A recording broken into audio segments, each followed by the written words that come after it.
This is a CBC original podcast. Previously on Missing and Murdered, Finding Cleo. Oh, this is them. Yes, government is asked. Good afternoon, this is Christine speaking. My sister Cleo died in 1975. She was 11 years old and was apprehended by the province of Saskatchewan and sent to Arkansas. Do you know her date of birth? I know absolutely nothing. The state of New Jersey is willing to give us her registration of birth. New Jersey. New Jersey? Did you have any idea that Cleo was in New Jersey? No clue. Hello? Hi, it's Connie and Marnie. Okay, I'll buzz you in. That's Cleo. That's the only picture I have of her. Those were the eyes that haunted me when I first got the picture. What is this? This is what my mom wrote. I wanted you guys to read. Can you just read that last sentence again? She does what? It says, she does sometime apparently mention her siblings. Johnny, born in 1961. Cleopatra was born in 65, are in foster homes, and plans are underway for their adoption. There it is. Her birth year, 1965. Cleo's spirit is very much alive. She stares at me across time, asking to come home. I'm Connie Walker, and this is Missing and Murdered, Finding Cleo, an investigative podcast by CBC News.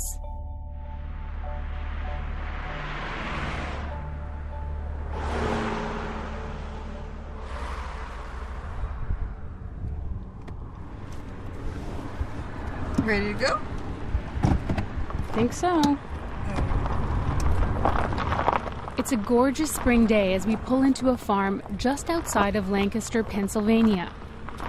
We're here to meet Johnny Semeganis, the oldest sibling in the Semeganis family, the only one who has memories of his sister Cleo. Johnny has asked us to meet him at his friend Tom's organic farm. Hello. Hello. How are you doing? Nice to see you. Nice to see you too. I'm Connie. I'm Marnie. Tom Colton, nice to meet you. Nice to meet you as well. Chief's in the truck. The truck? Okay. Yeah. We started on this journey to try to find Cleo, but the further we get down this road and the more we uncover, I realize that as much as I want to solve the mystery about where she is and what happened to her, I also want to get to know more about her, not just how she died, but how she lived. I'm hopeful that Johnny can help us get to know Cleo. He was 4 years older than her and is really the only sibling who knew her before they were adopted. Hey, how are you? Johnny suggests that we go to one of his favorite spots on the farm. I usually hang out here on weekends and stuff, so it's nice. So these roosters are used to you? Yeah. Tom has chickens and ducks and goats. Rabbits in here. And acres of fields where he grows vegetables. Watch your step.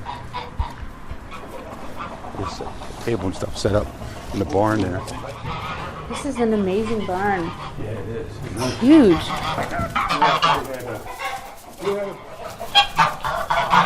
You're making me nervous. It's one of those really big, old, classic barns.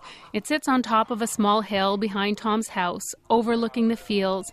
The big doors are wide open, and we sit at a table just inside, looking out at the rows of trees along a small trail that leads into the fields. But yeah, Tom has his corn. Last year he gave me right off the stalk. It was a reddish color. Ate it just like that. It was so fresh. I can see why you like it here. Oh, it's nice and tranquil. Like I said, in the summertime, we sit out here at nighttime. Just relax, and it's very peaceful. I'm kind of surprised when I meet Johnny. I thought that because he was older when he was adopted, he would sound more like the First Nations people I know from back home. But there is no trace of a native accent. Johnny sounds like an American. Does he do garlic as well? Yes, he does that. Things of garlic, too. But looking at him, there's no mistaking his roots. Johnny is a big man, and he has long, dark hair and a beard that is flecked with gray. His almond-shaped eyes are brown, and so is his skin.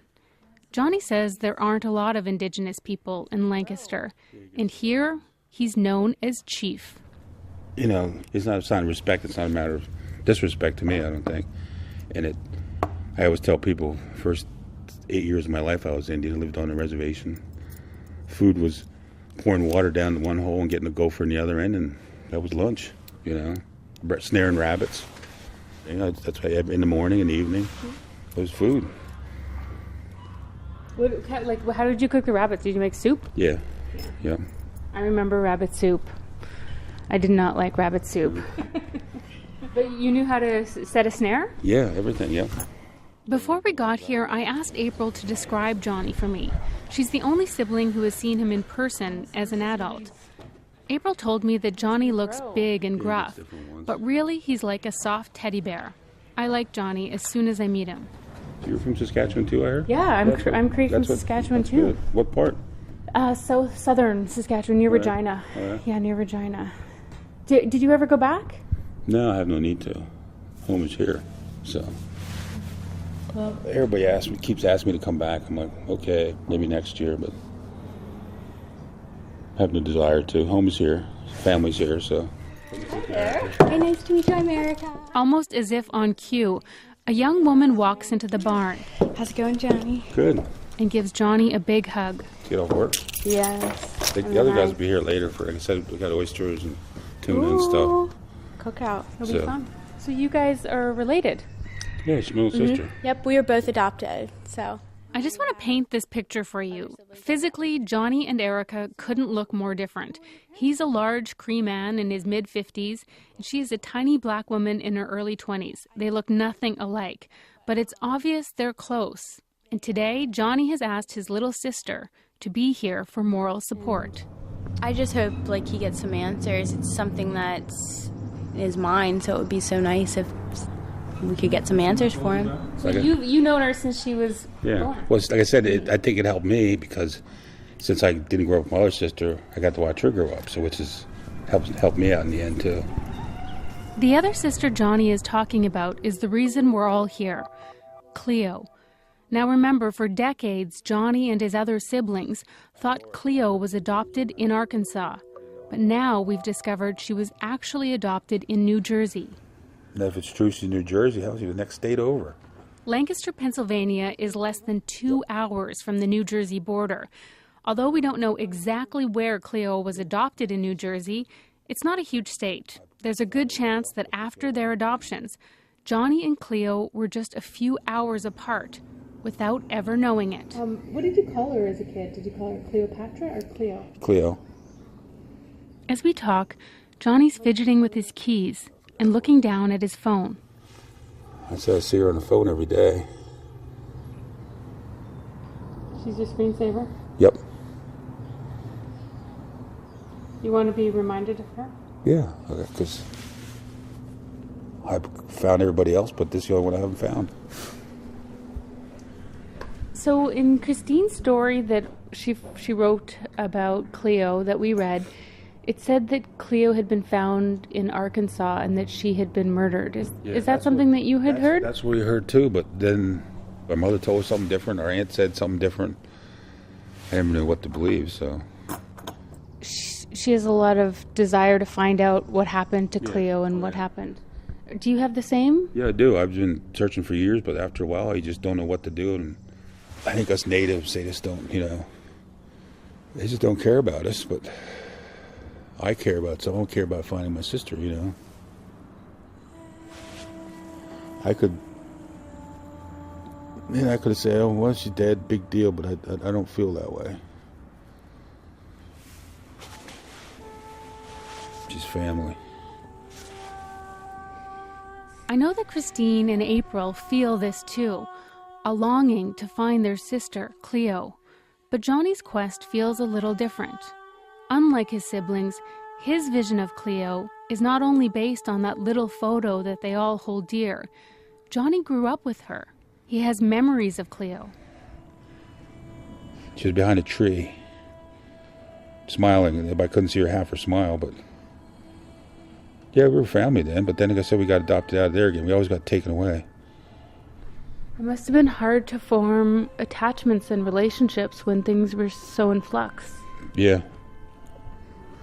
The memory of Cleo that Johnny can't stop thinking about is the memory of the last time he saw her. It was funny. They didn't take us anywhere public. It was like a freaking field. Johnny says that he and Cleo were living at different foster homes at the time, and a social worker picked him up and drove him to meet Cleo. to say goodbye. It was like halfway between somewhere. Here's your sister, his old station wagon. She came in, and It was in a field? it was funny. You'd think it'd be at a house or something, but it was like a rest stop or something. There's your sister. Go say goodbye to her. Cleo was about to be adopted, but he didn't know where she was going or if he'd ever see her again. I said I'll try to find her, and I've been trying, but yeah, it was 74. I'd have been 13, I guess. So Cleo would have been 8 or 9. Do you remember anything about what she said? Not really. I think I did most of the talking. Was she crying? Yeah. I think I was too, but I remember telling her hopefully I'd find her, but it was a little lie to make to her, but I wanted to make her feel good. Why did you say it was a lie? I lied to her because I didn't think I'd ever do it, and I didn't think I'd ever... I mean, I was trying to be strong for both of us. What do you tell her? I was her big brother. It's just such a heartbreaking scene to imagine, like two siblings meeting in a field to say goodbye. Yeah, it was tough. She was driven away and I went the other way. And I've been looking for her ever since. What do you think will happen when and if you find out about Cleo? What will that mean to you? Closure, fulfilled promise.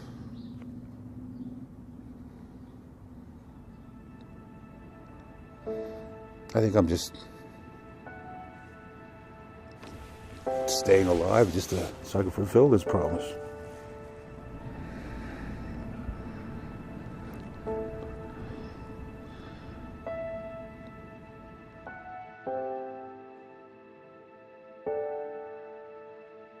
Much of my work over the last few years focuses on unsolved cases of missing or murdered Indigenous women and girls.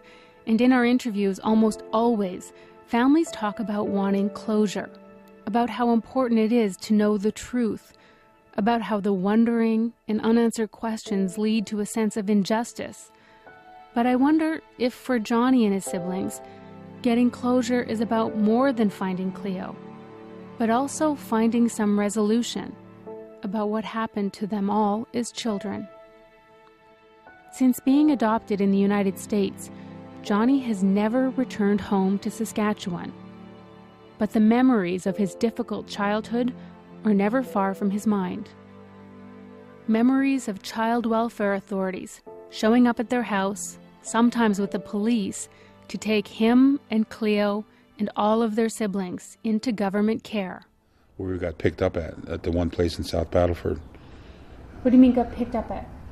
We got from the agency, social services. I remember I had a giant stick. I was the last one to go.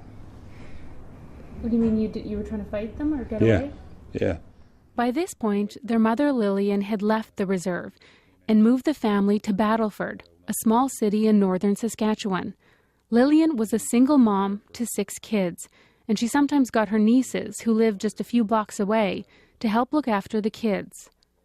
Wilma Semeganis still lives in Saskatchewan and remembers the day, more than 40 years ago, when her little cousins were taken away. She and her sisters were babysitting for their Aunt Lillian. It was after school. It was a school day, and I went home, and my mom said, "Hey, you got to go over to Auntie Lillian's and watch the kids. She's going to go to AA meeting."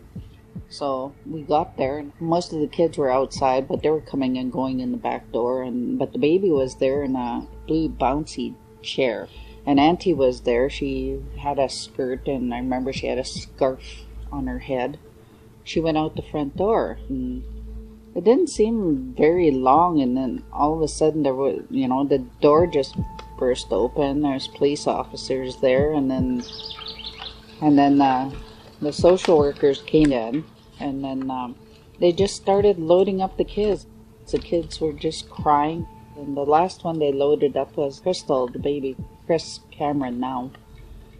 And They were loading her up. In fact, when Auntie came back in, she had forgotten something. She knew what was going on, and she got just hysterical. She was yelling, she was crying, and the police officers handcuffed her to a door. Oh my gosh. So she was on the floor, and she was crying, and she was screaming, and what was she saying? You know, like, don't take them, don't take them. Mm-hmm. Wilma says police left Lillian handcuffed to the front door after they took all of her children away. And she never stopped crying. And it just seemed like it was such a long time. It got dark, and my dad came in. He was quite upset, and I spent that whole time sitting beside her, and I remember I got her water, and I gave her some water. And the whole time she was just handcuffed to the door. It was a wooden door with those old-style brass doorknobs. Then my dad left. He had to go to the police department to tell them to come and unhandcuff her. And that was the last time we ever saw those children. How could something like this have happened? Why did social workers take Johnny and Cleo and their siblings? Was there suspected abuse because of the blue bum birthmarks that Christine had mentioned? Something here isn't adding up. More than ever, I want to find out what led social workers to take the Semeganis kids from their mother. Johnny says that after they were apprehended, he and Cleo and their siblings were taken to a group home in North Battleford. There was a Robinson group home in North Battleford, Saskatchewan. I remember that. And they weren't very nice because I tried to be protective of them, but they thought I was being bossy, and I used to end up in the padded room downstairs. They had a padded room downstairs? Yeah, in case I acted out. Lock me in there. I mean, that's why I like being alone. That's terrible. Yeah. It was, but... The group home seemed to be temporary, and eventually, Johnny and his siblings were placed in foster homes, living with families in rural areas near Battleford. We know that April and Annette were placed together in one foster home, and Johnny also remembers at one point being in a foster home with Cleo.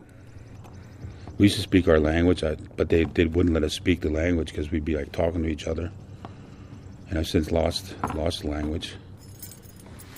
You grew up speaking Cree? Yeah, we were together that one year. We were both in the same school in Medstead, but... Do you remember who the foster parents were? The Mechanics. I wonder if we can find this foster family. I really want to talk to someone who knew Cleo and Johnny at that age. We start to search for anyone with a similar name who ever lived in Medstead, Saskatchewan. 123, 123, okay.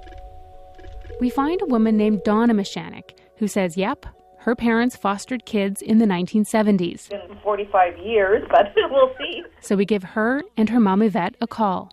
Do you happen to remember a First Nations family that might have came to your home in 1972, a girl named Cleo? Yes. You do? Yeah, I remember Cleo and Johnny. What do you remember about them? Oh, just very quiet kids. Cleo was kind of a little bit shy. Took her a few days to settle in a bit. Johnny was always hungry. That's the main thing I can remember about him. Like, their clothes were very, very limited. They didn't have much of anything, really. What about Johnny and Cleo? Were they close? Were they affectionate with one another? Did you feel like they were a comfort for each other? Oh, absolutely. Yeah, I always thought they were very close. Yeah. And like I said, I mean, it kind of makes sense when you're a brother and a sister and you're shoved together into a stranger's home. I mean, that you're gonna bond like that anyway. But they did seem to be close. But Cleo, I mean, she was just always smiling. Really? Johnny was probably a little bit more serious than Cleo. But yeah, Cleo was always smiling, enjoying life, and I just, particularly remember going down to Johnny's bedroom to make his bed and whatnot, and finding fruit jars and tins open in his closet where he'd been taking food out of the storage room. And so I remember telling him he could open up the fridge anytime he wanted if he was hungry during the night to go and eat. Because I guess he'd always maybe had been hungry and had been deprived of food. That's heartbreaking to feel that, or to know that he was worried about food as a child. Well, that's just it, you know. I mean, for sure. Yeah, we take it for granted, but yeah, lots of kids, they don't know if there's going to be food in the house or when they're going to have their next meal. So, and that's The Mechanics seem like nice people. I'm glad that Johnny and Cleo ended up in a safe home, but I can't help but think of their sisters, April and Annette, at a foster home just a short drive away, experiencing what they described later as terrible abuse. I wonder how families were chosen to become foster parents in the 1970s. They just said, yeah, you'd be willing to take in kids and help out, and you know, one day they'll show up with the kids. You don't get any notice, and then they decide they're adopted, and they're gone that day. Do you remember saying goodbye to Johnny and Cleo? Yes. What was it like? Can you describe it? Worrisome, wondering what was going to happen to them, I guess. I think what happened to Cleo, and I guess I had good reason to worry. I've been thinking about how the Semeganis kids found out about their adoptions. According to April and Annette's adoptive parents, Jeff and Kay, the girls were so excited to meet them and to be adopted. They called them Mummy and Daddy as soon as they met. But Cleo and Johnny were older. Did they want to be adopted? How did it happen? Why were they both sent to the United States instead of being adopted in Canada? I asked Johnny what he remembers. When I got adopted, it was great. I'm like, oh, good, it was up to me. They gave me a prize. They sent me to hockey camp, and they gave me a bicycle with banana seat. It was like a prize, like it's up to me. What do you want, anything? Yeah, they sent me to hockey school with the Philadelphia Flyers in 1974 when they won their first Stanley Cup. Who's they? The agency, people from the agency. It was like a prize. At the time, you don't think about it. And in exchange for those prizes, what happened? I was allowed to come to the United States. I'm kind of confused. I don't quite understand. But they said it was up to me. What do you want if you agree to this? If you agree to be adopted, you can get a prize. Yes, that's technically what it was. And if you had said you didn't want to be adopted? I wouldn't have got anything. I thought, well... I'm shocked by what Johnny is saying. He believes that social workers essentially bribed him to agree to be adopted. Like it was an incentive to be adopted. Yeah. And I wanted to go. I wanted to leave anyway, which I did. Looking back on it, do you think that's a fair choice to present to a kid? At the time, it was, but right now, I was glad to leave. So, I'm here. I think I'm better off. I wonder how Cleo's adoption was presented to her. Did she have any choice but to go? Johnny says he was happy to leave Saskatchewan, but I can't help but think of his memory of Cleo, a young girl crying in a field, saying goodbye to her brother. It doesn't sound like she was so happy to leave. After Johnny finished the hockey school he says he was promised when he was 14 years old, he got on a plane with a social worker to meet his new family. Here's when I got adopted by these lovely people. 1975. Decree of adoption. Yes. Where was that? In Pennsylvania, Lancaster, Pennsylvania. They lived on a small farmette, that's what it was. I always thought they were there to help us with their farm. Oh. That's what it seemed like to me. You think that they wanted to adopt you because they wanted help. Small farm and stuff like that. Actually, this isn't the first time I've heard that story. Indigenous kids adopted in the 60s scoop who believed they were not only adopted to become sons and daughters in a new family, but so they could help out as farmhands. When Johnny arrived in Pennsylvania, he found that the family had already adopted 2 other Indigenous kids from U.S. tribes. When I came down here, the 2 adoptive natives that they had. They were from Yakima, Washington. They were Yakima and stuff, Indian. They were running away, planning the stuff they were going, I'm like, what's going on? I don't even know what was going on. So... Well, it must have been just jarring, right? To be moved completely across the continent. Yeah. And then in a family that there was already stuff going on there. Oh, yeah. That was very strange.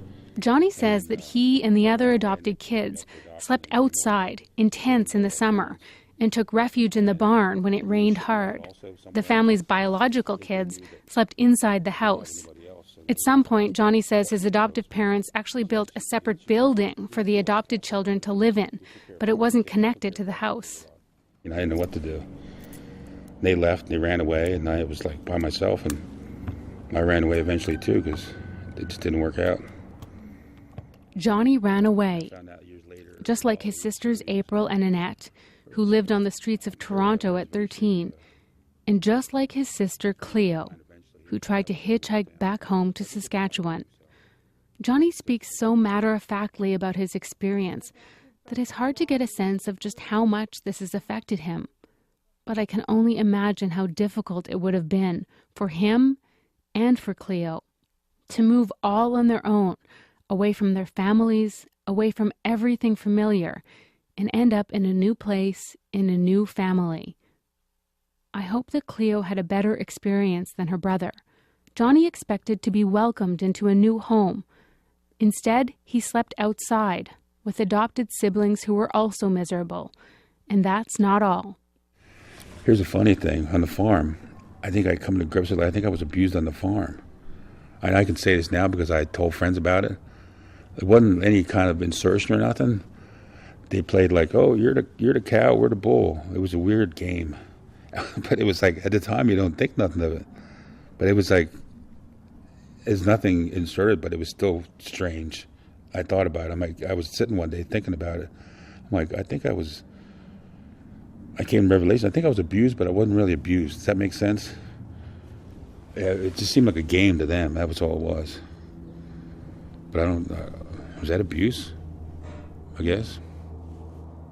Johnny says he only thought about that experience after getting information about one of the lawsuits launched by 60 Scoop survivors against the Canadian government. I was taken from my mother's arms in the hospital. For a long time, I was ashamed. I lost who I was supposed to be. A group in Ontario representing 16,000 survivors sued the federal government for its role in the 60 Scoop. There was an officer there who had a gun, and my mother thought she was going to get shot, so she held back from trying to grab me and save me. Our children are valued. We want them back. We have to stand up and say, this can't happen anymore. The survivors claimed they suffered a devastating loss of culture when they were taken from their homes and adopted into white families. The worst days of my life were my childhood. I grew up not even knowing that I was Native. I used to lay awake at night thinking I was a little alien baby, and sometimes someone would come back for me. I was wondering as a child, how come I was alone? Like, where did my family go? Many say they went through trauma and experienced abuse in their new homes. In 2017, they won. The judge sided with survivors and said that the government of Canada failed to properly consult with First Nations and failed to protect children from the loss of identity and culture. It is a great day in Canada when Canada's judicial system chooses to say that our children are so valuable and sacred and precious that we will protect them by law. What a day this is. Yes. Following the decision, the federal government announced a settlement with survivors worth $800 million. The details are still being worked out, but we know the settlement does not include Métis or non-status Indians. There's a lot of loss here that took place. There's going to be intergenerational effects of this, historical trauma that's going to take place because of this. To assume that this is over is a misconception. We don't know if Johnny or his siblings will be included. If they are, it could mean they'll each get a payout between $25,000 and $50,000. But an advocate for Indigenous kids did the math and found the settlement amounts to about $3.80 per day of a survivor's lost childhood. I'm supposed to be grateful that they took me and robbed me of a chance to know my family. The prospect of money from a settlement isn't what motivates Johnny either. I have nothing to gain for it. I just want to look for my sister, that's all. A lot of the people who call themselves survivors of the 60 scoop feel like they were wronged in that they were taken away from their families and their communities and they lost their language and their culture. Do you feel regret about any of that? No, not at all. Like I said, it was a different part of my life. I can't, for the longest time it did bother me. I mean, if you want to talk to my ex-girlfriend, she'll tell you stuff I did back I started drinking a lot when I was with her, and that's how we broke up. But it's sort of strange. Like I said, I've come to deal, like I said, it wasn't for our family, I'd decided to be dead or in jail, I think. Johnny credits his survival to the people he now calls Mom and Dad, not his biological parents or his adoptive parents.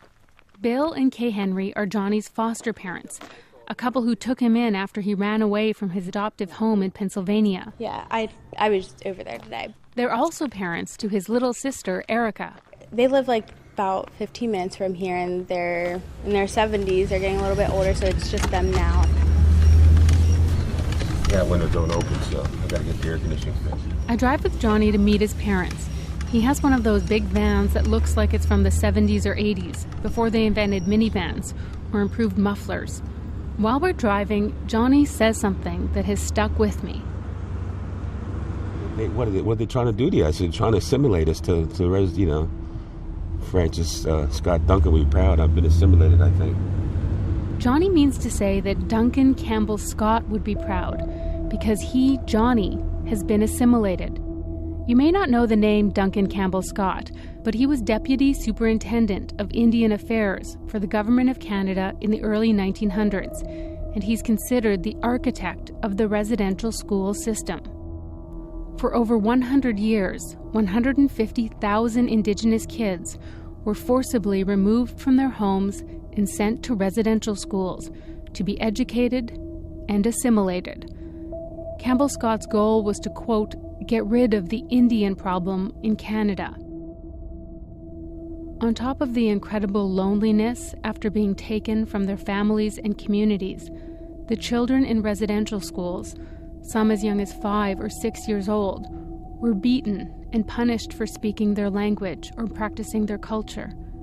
Many went through horrific physical and sexual abuse. Kids were forced to attend and live in these schools year after year. Thousands of kids tried to escape residential schools. Some were found and sent back. Others died trying to find their way back home.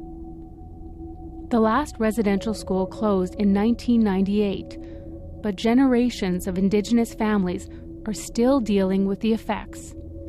It's been described as cultural genocide, and many see a direct link between the racist attitudes that led to residential schools and the child welfare policies enforced during the 60s scoop.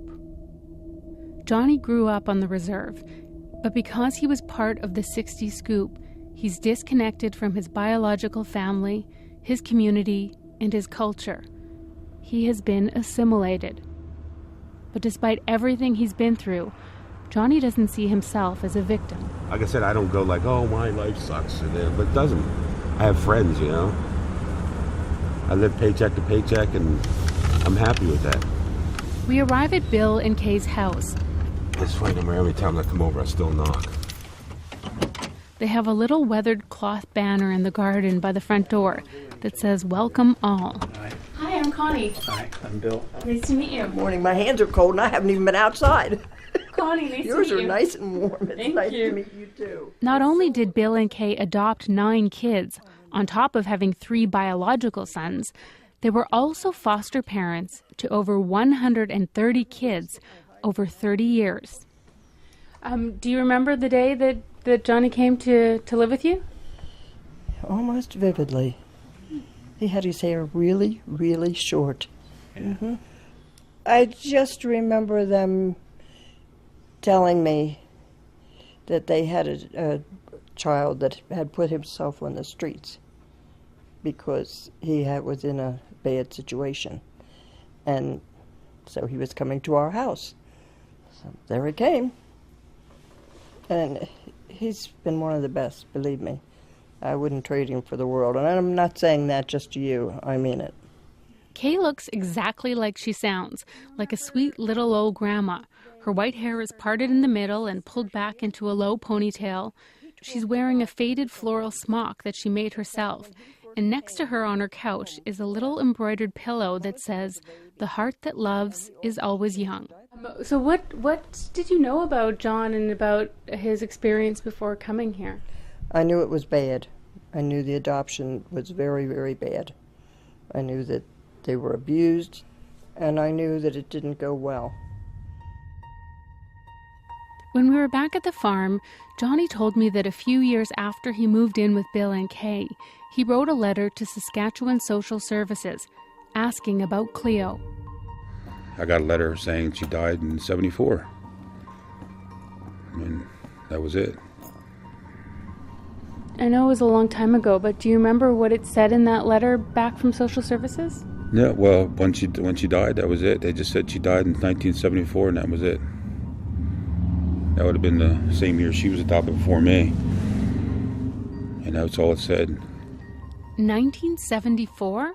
The letter April showed me from Social Services said plans were underway for Cleo's adoption in 1974.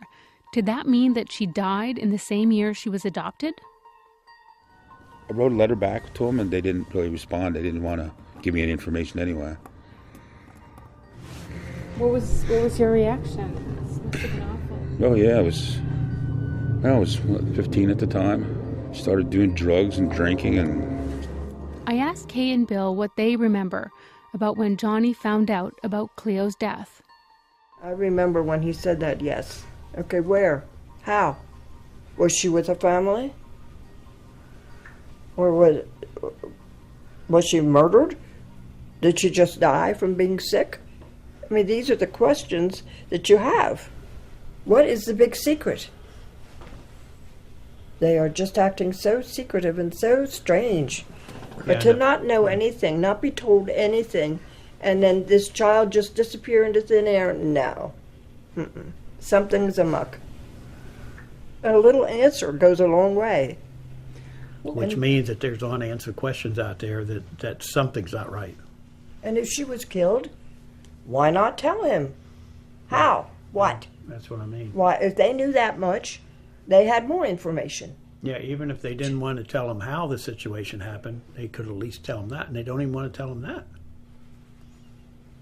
What would it mean, do you think, to get answers to some of those questions? They could have closure. This way he has nothing. He took care of all of these babies until he was placed down here, and now he just can't account for this one. What, like, having that responsibility as a child, that must have been hard for him, I guess. Must have made him the man he is today. And it was hard for him. Sometimes we turn out good because of hardships, and sometimes we don't. But he did. Meeting Kay and listening to Johnny talk about her, I can't help but notice that he doesn't talk about his biological mother, Lillian, in the same way. He only ever calls her by her first name, never Mom. To Johnny, Kay is his mom. And she knew I didn't have anybody down here, and she kept me. Yeah, it wasn't for her. I said I'd be dead or in jail. She was always there for me anyway, so unlike Lillian.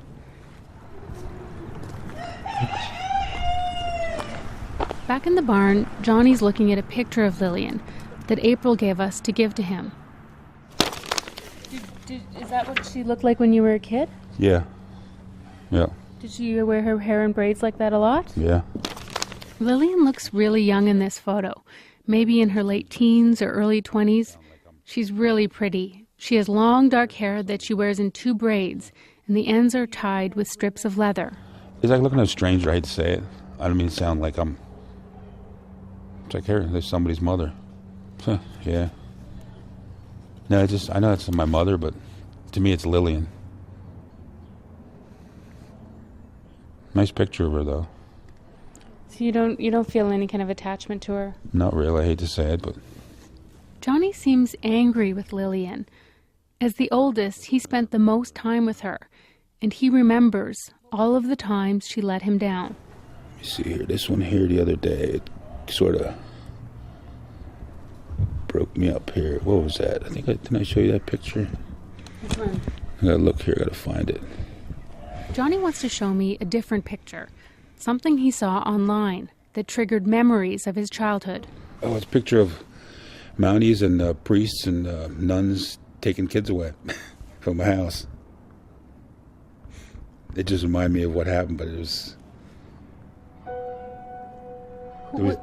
was taking kids away, but the parents were there and everything, kids running away, except I didn't run. I was there trying to save us. In my mind, I remember thinking Lillian's going to come save us, but she never did. Was it a painting? Yeah. Was it that Kent Monkman painting? Yeah, I think so. I know the painting he's talking about. It's by Cree artist Kent Monkman, and it's called The Scream. Honestly, I have a hard time looking at it. I mean, it's beautifully done. Kent is an amazing artist, but it's a horrific scene. It's basically a depiction of an apprehension of Indigenous kids. It looks like it's in front of a house on a reserve. There are priests, nuns, and several Mounties, Royal Canadian police officers in their red serges, ripping Indigenous kids and babies from their mothers' arms. The children in the painting are crying. Their arms are outstretched, reaching for their siblings or their mothers. Some are running away, trying to escape the arms of the white men and women who were there to take them away. My eye keeps going back to the faces of the mothers. They're screaming, crying out in anguish, desperate to hang on to their children. But then you notice the Mountie's gun, and you know who is going to win this battle. It's a scene you can imagine has played out hundreds of times in Indigenous communities over generations, first in residential schools, and then again in the 60s scoop. As if Kent is trying to make that exact point, on the bottom right edge of the painting, a Mountie looks like he's literally about to scoop up a small child who is trying to run away. It just brought back memories, but she was never... My mother wasn't there to rescue me, though. She wasn't like there's a lady there, but our mother wasn't there. You mean because the woman in that photo is reaching for her kids and the police are holding her back? Yeah, but that didn't happen with us. So. The scene in the painting actually reminds me of the memory that Johnny's cousins have about their apprehension in Battleford. I don't know if Johnny remembers it differently or if they were apprehended more than once, but either way, I think that if I find this picture hard to look at, I can only imagine how difficult it is for Johnny, who has memories of Cleo and the rest of his siblings being taken away. When they came to take you guys away, that must have been scary. They took everybody. Yeah, it was. I was the only one that was there resisting because they didn't know any better. What do you mean you resisted? Well, I had a stick, big stick. Kept looking around for Lillian, but she never came, so. Were you trying to prevent them from taking you or from Yes. taking your siblings? Yep. Did you wish that you could have stayed with relatives? I don't think they didn't have a choice. Or Lillian didn't tell them about the choice they could have had.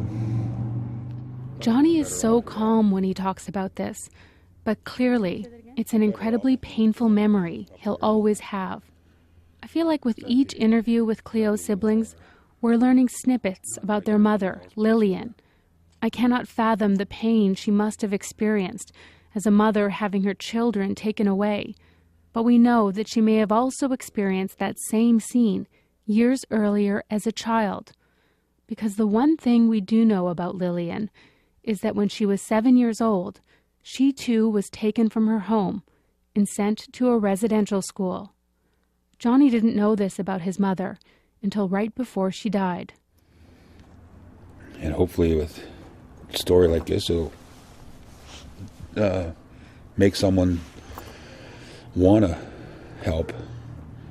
Not just about me missing my sister or my family missing sister. It's people just don't realize scope. I just told my girlfriend last night, she didn't know about residential schools, 60 Scoop, and missing and murdered Indigenous children. She didn't know.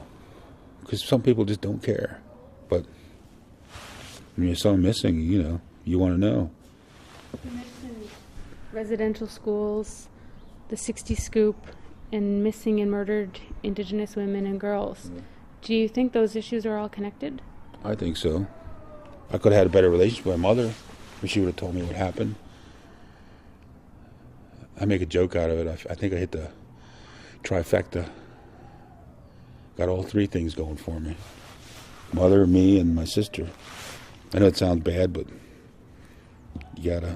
sometimes you gotta laugh about it, because what are you gonna do? Johnny suggests that one of Lillian's sisters might have more information. He shows me one of his messages with a woman named Marlene Semeganis, Lillian's sister, who still lives on Little Pine. She says, "I remember all of you. I have pictures of all of you, just happy and always smiling."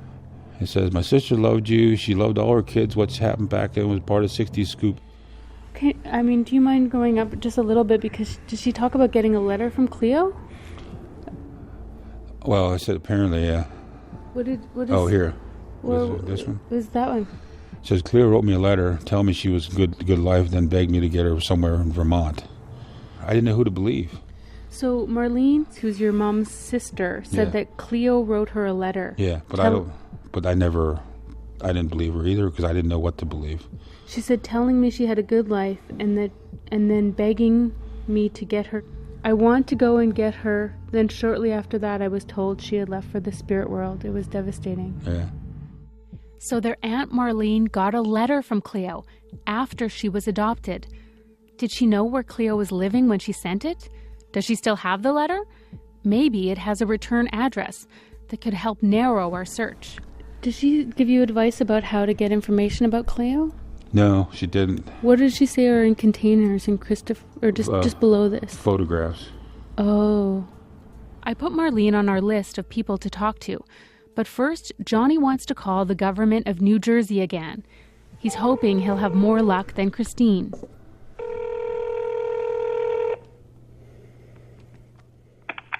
morning, Vital Statistics. Yes, I was wondering if you could help me out. Okay. I'm calling about it. I'm trying to find out information about a deceased relative back in 1975, and I was given information from Saskatchewan that she was adopted in New Jersey, and I was wondering what information. Your party is not answering. Please try your call later. We're sorry, but your call will now be disconnected. Yeah, I was just calling to clarify that you're looking for your birth sister's original birth certificate. Yes. Yeah, and I think we've already explained that we can only look for that record based on their current legal birth certificate. So if you knew what her name was post-adoption, we could find it very readily that way. However, with only a birth name, we have no way of checking for that record. Okay, so like I said, I guess I got to call Saskatchewan to try again? Yes. Another dead end. Without knowing Cleo's adoptive name, we're no closer to getting answers from New Jersey social services. Johnny plans to ask the government of Saskatchewan for a copy of his ward file. A ward file is a record kept by social services, and it's supposed to contain information about every interaction a child has with child welfare. Apparently, they're not easy to access, but if Johnny gets his, it could shed some more light on why social services became involved with his family, and maybe even information about his mother Lillian and Cleo. So you guys leaving tonight then? We say goodbye to Johnny. You have a safe trip. And head back to Toronto. I leave feeling unsettled. With each interview, I feel like I'm getting closer and closer to uncovering Cleo's story. But there are still so many questions, and the more I learn about what I don't know, the more I want to find the answers. But the reality is, I'm not sure exactly where to go next. We're trying every official channel that we can think of, and we've hit so many brick walls. Everybody we've talked to says they've never encountered a situation like this before. Is finding Cleo even possible? I thought it would be a more straightforward process. I thought it would be easier. I didn't realize that if we were going to find Cleo, what we really need is a little luck. That very same night, my producer Marnie is up late on her computer. So I was just going through a bunch of different databases within New Jersey that you could search. Obituaries, newspaper clippings, any kind of public record she can access. What were you searching? Like, were you searching Cleo? Were you searching girl? So I used first name Cleo and birth year 1965. 1965, the year that Cleo was born. That crucial bit of information from April's social services file. It was getting late. It was like midnight at this point, and up came this hit. With a click of a button, she finds a needle in a haystack. And there was this headstone. A picture came up, and it just looks like someone snapped it in the cemetery, and it was gray, sort of two-tone stone. And it looked a little bit old, but it had the name Cleo and the birth